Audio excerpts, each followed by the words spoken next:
সুপ্রিয় দর্শক, স্বাগত জানাচ্ছি। যুদ্ধের গল্প আমরা সাধারণত সিনেমার মতো ভাবতে ভালোবাসি। কম বেশি সবাই এটি করে থাকে।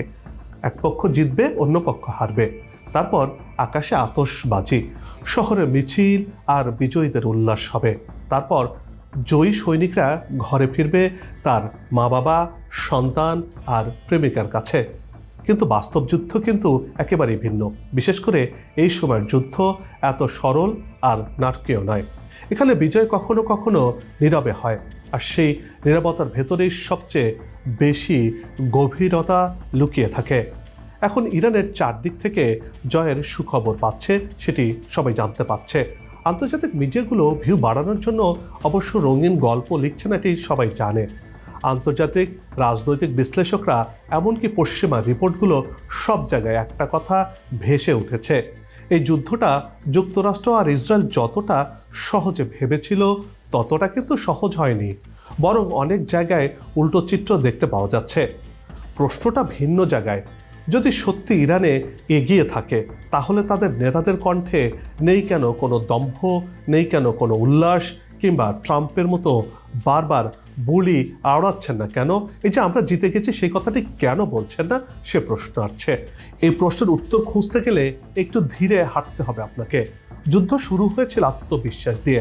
মিস্টার ট্রাম্প মনে করেছিলেন ইরানকে চাপ দেওয়া যাবে, ভেঙে ফেলা যাবে, চূর্ণ বিচূর্ণ করা যাবে, কিন্তু সেটা হবে খুব দ্রুত। বাস্তবতা ভিন্ন কথা বলছে। ইরানের সাথে যুদ্ধে জড়িয়ে পদে পদে বিপদ বাড়ছে মার্কিনীদের, মার্কিন সেনাদের। কি সেই বিপদ? দর্শক, চলুন এবার সেই তথ্যগুলো একটু বিস্তারিতভাবে জেনে আসি।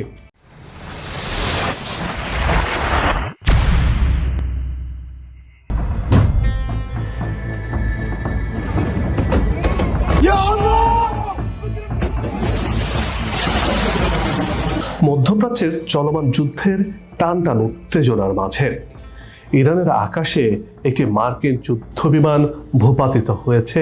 এই খবর এখন দুনিয়া জুড়ে চাঞ্চল্য ছড়িয়ে দিয়েছে।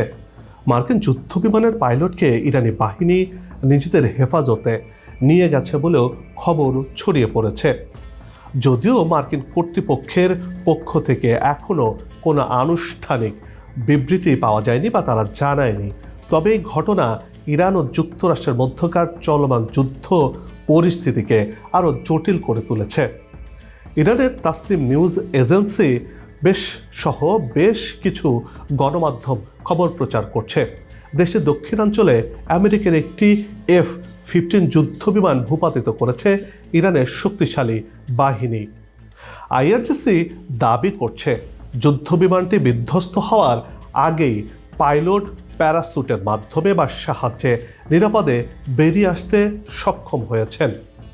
তবে তিনি ইরানি ভূখণ্ডের ভেতরেই অবতরণ করায় তাকে বন্দী করা হয়েছে বলে ধারণা করা হচ্ছে, কিন্তু কতটা সত্যি সেটি নিয়ে প্রশ্ন আসছে। সামাজিক যোগাযোগ মাধ্যমে বিধ্বস্ত ইরানের ইজেকশন সিটের বেশ কিছু ছবি ছড়িয়ে পড়েছে। বিধ্বস্ত হওয়া মার্কিন যুদ্ধ বিমানে থাকা পাইলটের বর্তমান অবস্থা নিয়ে বিভিন্ন রকম তথ্য পাওয়া যাচ্ছে গণমাধ্যমগুলোতে। কিছু সূত্র বলছে তিনি সরাসরি ইরানি বাহিনীর হাতে আটক হয়েছেন। আবার কিছু সূত্রের দাবি মার্কিন বাহিনীর সীমান্তের কাছে একটি উদ্ধারকৃত অভিযান বা উদ্ধারকৃত উড়োজাহাজ এখানে এসে উদ্ধার চালিয়েছে, কারণ তাদের বিশ্বাস পাইলট এখনও জীবিত এবং আত্মগোপন করে আছেন। বিভিন্ন রকম তথ্য সামনে আসার বিষয়টি নিয়ে এক ধরনের ধোঁয়াশা তৈরি হয়েছে গোটা দুনিয়াতে, বিশেষ করে আন্তর্জাতিক গণমাধ্যমগুলোতে।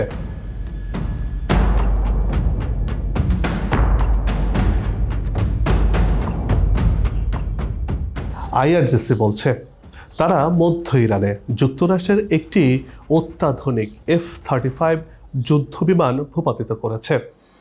তাদের দাবি অনুযায়ী যুদ্ধবিমানটি, অর্থাৎ মার্কিন যুক্তরাষ্ট্রের যে যুদ্ধবিমানটি ধ্বংস করেছে সেটি মার্কিন স্কোয়াড্রনের একটি অংশ ছিল।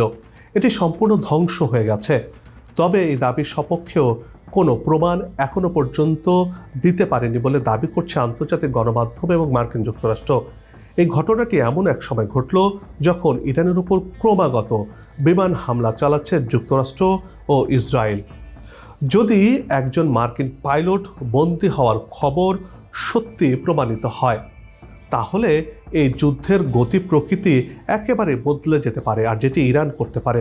বিষয়টি ইরান ও যুক্তরাষ্ট্রের মধ্যে বড় ধরনের কূটনৈতিক পদক্ষেপের পথ প্রশস্ত করতে পারে। বিশ্ব এখন অধীর আগ্রহে সার্বিক পরিস্থিতির উপর নজর রাখছে।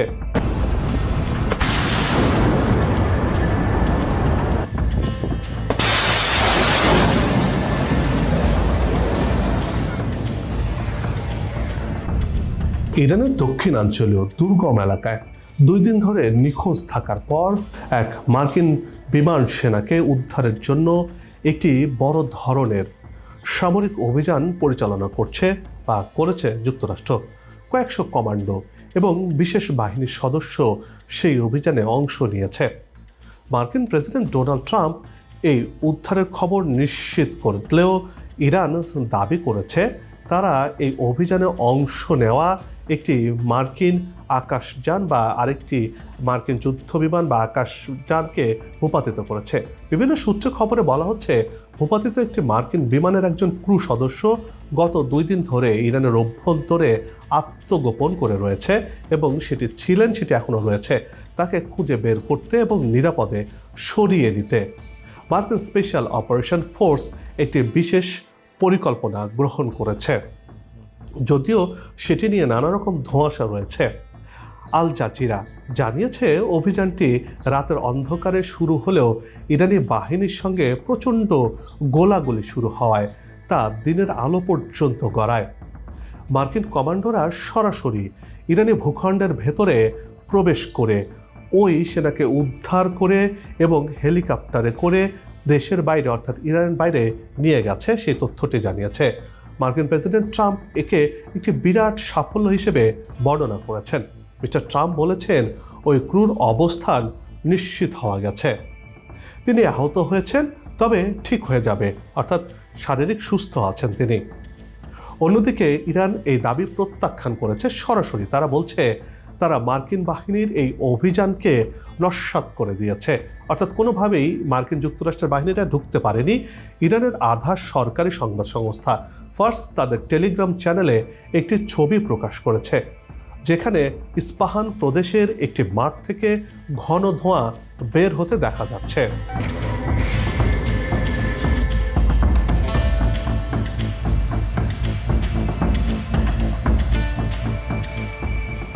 দক্ষিণ ইরানের দেহদাস্ত শহরের রাতভর ব্যাপক সংঘর্ষ হয় এবং অন্তত 2টি বিমান হামলার খবর পাওয়া গেছে, অর্থাৎ 2টি বিমান ধ্বংস হয়ে গেছে সেই খবর পাওয়া গেছে। এই সংঘর্ষে অন্তত 4 জন নিহত হওয়ার খবর নিশ্চিত করা হয়েছে, তবে প্রকৃত নিহতের সংখ্যা আরও বেশি হতে পারে বলে ধারণা করা হচ্ছে। ইরানি গণমাধ্যমগুলো এই অভিযানকে মিস্টার ট্রাম্প প্রশাসনের একটি ব্যর্থ প্রচেষ্টা হিসেবে প্রচার করছে। মার্কিন প্রতিরক্ষা কর্মকর্তারা স্বীকার করেছেন অভিযানটি পুরোপুরি পরিকল্পনা অনুযায়ী তারা করতে পারেননি, অর্থাৎ ব্যর্থ হয়েছেন। শত্রু ঘাঁটির ভেতরে সরাসরি গুলি বিনিময়ের ঘটনাটি 2 দেশের মধ্যে সরাসরি যুদ্ধের আশঙ্কাকে আরও বাড়িয়ে দিয়েছে। অর্থাৎ ইরানে যারা প্রবেশ করেছে, অর্থাৎ মার্কিন যুক্তরাষ্ট্রের যে বাহিনীগুলো প্রবেশ করেছে সেগুলো কিন্তু ভয়ানক, যে ইরানের তরফ থেকে বলা হচ্ছিল তাদেরকে প্রতিরোধ করা হবে, সেই প্রতিরোধের মুখোমুখি হয়েছে। একদিকে যে ইরানের বাহিনী রয়েছে তাদের প্রতিরোধের মুখোমুখি পড়তে হচ্ছে, অন্যদিকে যে ইরানের প্রাকৃতিক যে অবস্থান রয়েছে, ভৌগোলিক যে অবস্থান রয়েছে, অর্থাৎ ইরান জুড়ে পাহাড় এবং মরুভূমি রয়েছে, তার মধ্যে সেই প্রাকৃতিক যে অবস্থান তাকে অতিক্রম করে কিন্তু মার্কিন যুক্তরাষ্ট্রের যারা সেনা রয়েছে তাদেরকে যুদ্ধ করতে হবে। এক্ষেত্রে যে উদ্ধার পাওয়ার যে সেনাবাহিনীর যে কর্মকর্তা রয়েছেন যারা এখানে এসেছিলেন, তারা আন্তর্জাতিক কয়েকটি গণমাধ্যমে সাক্ষাৎকার দিয়েছেন এবং তারা বলছেন ইরানের যে প্রাকৃতিক অবস্থা এবং সেখানে যদি মার্কিন বাহিনী যদি স্থল অভিযানে যায় তাহলে বড় ধরনের বিপদের সম্মুখীন হবেন, কারণ এমন পরিবেশে তারা কোনোভাবেই সেখানে যে যুদ্ধ জয় করতে পারবেন না।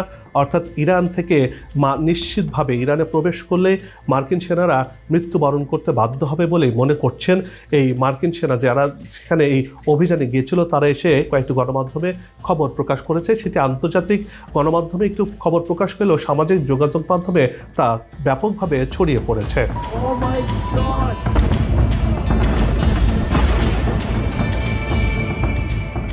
ইরানের এই অভূতপূর্ব সাফল্যের পেছনে রহস্য উন্মোচন করেছেন দেশটির খাতামাল আম্বিয়া। ইরানের সম্পূর্ণ নতুন এবং অত্যন্ত উন্নত আকাশ প্রতিরক্ষা ব্যবস্থা ব্যবহার করে এই মার্কিন যুদ্ধ বিমানগুলোকে একেবারে ধ্বংস করা হয়েছে বা ভূপাতিত করা হয়েছে। মার্কিন প্রেসিডেন্ট ডোনাল্ড ট্রাম্পের মিথ্যাচারের জবাব দিচ্ছে ইরান, সেটি এখন দেখতে পাচ্ছে দুনিয়ার মানুষ। মিস্টার ট্রাম্প কিছুদিন আগেই গালভরা বুলি আউড়ে দাবি করেছিলেন আমেরিকার হামলায় ইরানের বিমান প্রতিরক্ষা ব্যবস্থা একেবারে সম্পূর্ণরূপে ধ্বংস হয়ে গেছে। ট্রাম্পের এই বলি যে সম্পূর্ণ সস্তা মিথ্যাচার ছিল তা এরই মধ্যে ইরান প্রমাণ করেছে, কারণ মার্কিন বিমান ভূপাতিত হওয়ায় মিস্টার ট্রাম্পের মিথ্যাচার ধরা পড়ে গেছে। মাত্র 24 ঘন্টার ব্যবধানে ইরানে অন্তত 2টি যুদ্ধ বিমান, 3টি অত্যাধুনিক ড্রোন এবং 2টি ক্রুজ মিসাইল ভূপাতিত করেছে ইরানি বাহিনী। পশ্চিমা বিশ্বের সামরিক অহংকারকে যা চিরতরে মাটির সাথে মিশিয়ে দিয়েছে। 3 এপ্রিল শুক্রবার দিনটিকে মার্কিন এবং ইসরায়েলি বিমান বাহিনীর জন্য একটি চরম লজ্জাজনক কালো দিন হিসেবে ইতিহাসের পাতায় লেখা থাকবে, সেটি আখ্যায়িত করেছে তেহরান।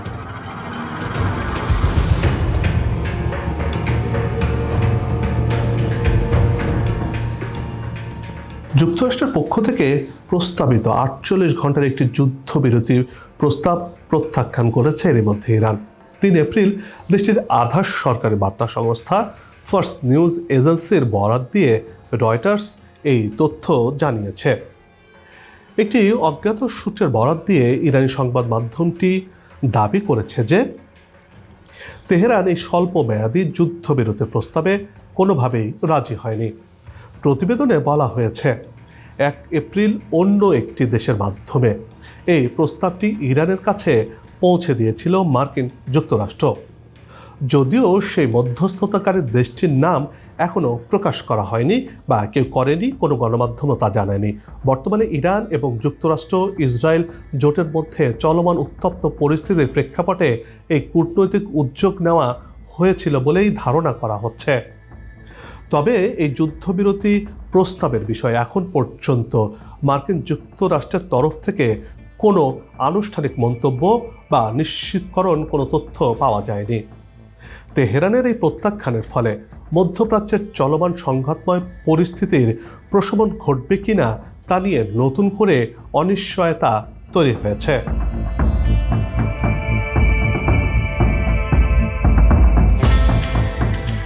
তবে আরও কিছু বিষয় রয়েছে। মধ্যপ্রাচ্যের চলমান যুদ্ধ যুক্তরাষ্ট্রের সামরিক বাহিনীর প্রযুক্তিগত এবং আকাশপথের আধিপত্য নিয়ে যে প্রচলিত ধারণা ছিল তাকে একেবারে চ্যালেঞ্জের মুখে ফেলে দিয়েছে। এর ফলে সামরিক বিশ্লেষকদের পুরনো ধারণাগুলো নতুন করে ভাবতে হচ্ছে, অর্থাৎ মার্কিন যুক্তরাষ্ট্র আর অপরাজয় নয়। দশকের পর দশক ধরে মার্কিন ফাইটার জেটগুলোকে তাদের গতি এবং নিখুঁত লক্ষ্যভেদী ক্ষমতার জন্য অদ্বিতীয় মনে করা হতো। যুদ্ধের শুরুতে মার্কিন বিমান বাহিনীর হামলায় ইরানের সর্বোচ্চ ধর্মীয় নেতা আয়াতুল্লাহ আলী খামেনির মৃত্যুর ঘটনায় সেই ধারণা আরও জোরালো হয়েছিল, কিন্তু সময় গড়ানোর সঙ্গে সঙ্গে এখন পর্যন্ত যুক্তরাষ্ট্রের বেশ কিছু উচ্চ দামের সামরিক সম্পদ ধ্বংস করতে সক্ষম হয়েছে ইরান। ফলে বিষয়টি সামরিক শক্তিতে যুক্তরাষ্ট্রের শ্রেষ্ঠত্বের মিথকে প্রশ্নের মুখে দাঁড় করিয়ে দিয়েছে।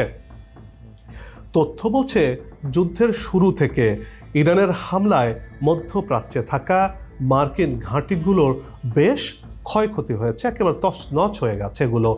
এর মধ্যে জর্ডানের মুওয়াফ্ফাক সালতি বিনান ঘাঁটিতে $300 মিলিয়ন মূল্যের থার্ড ব্যবস্থা, সৌদি আরবের প্রিন্স সুলতান ঘাঁটিতে 300 থেকে 600 মিলিয়ন ডলারের এই ইয়ত সেন্টি সেটি ধ্বংস হয়ে গেছে। ইরানের আকাশে $100 মিলিয়ন মূল্যের F-35 লাইটেনিং II, দক্ষিণ পশ্চিম ইরানে $100 মিলিয়ন দামের F-15E এবং দক্ষিণ ইরানে $50 মিলিয়ন দামের ব্ল্যাক হক হেলিকপ্টার সবই ইরানি হামলায় একেবারে ক্ষতিগ্রস্ত হয়েছে অথবা ধ্বংস হয়েছে, একেবারে যার কারণে মার্কিন যুক্তরাষ্ট্রের অহংকারে একেবারে তলানিতে চলে গেছে।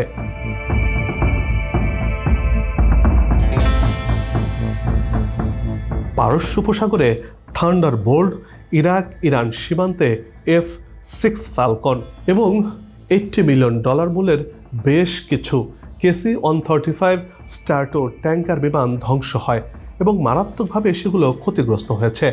শুধু তাই নয়, এই যুদ্ধ বিমান সামরিক বাহিনীর একটি বড় দুর্বলতা উন্মোচন করেছে, আর তা হলো প্রযুক্তির ওপর অতিরিক্ত নির্ভরশীলতা। 47 বছর ধরে এই যুদ্ধের প্রস্তুতি নিয়ে রেখেছে ইরান। তারা তাদের ভৌগোলিক সুবিধা ব্যবহার করে এক ধরনের লেড এয়ার ডিফেন্স বা স্তর ভিত্তিক আকাশ প্রতিরক্ষার উপর নির্ভর করেছে বা ভরসা করছে। কিন্তু এরপরেও ইরানকে কিছুতেই দমাতে পারছে না যুক্তরাষ্ট্র ও ইসরায়েল। একেবারেই নিজেদেরকে বলা যেতে পারে একেবারে নিজেদেরকে উজাড় করে দিয়েছে ইরান এই যুদ্ধে। আর অন্যদিকে কোণঠাসা হয়ে পড়েছে মার্কিন যুক্তরাষ্ট্র আর ইসরায়েল। ইসরায়েলের তো একেবারেই শেষ হয়ে গেছে। সেই দৃশ্যগুলো আন্তর্জাতিক গণমাধ্যম সামান্য কিছু প্রকাশ করেছে, যেগুলো চিত্র আমরাও আপনাদেরকে তুলে ধরছি, সেগুলো আপনারা দেখতেই পাচ্ছেন।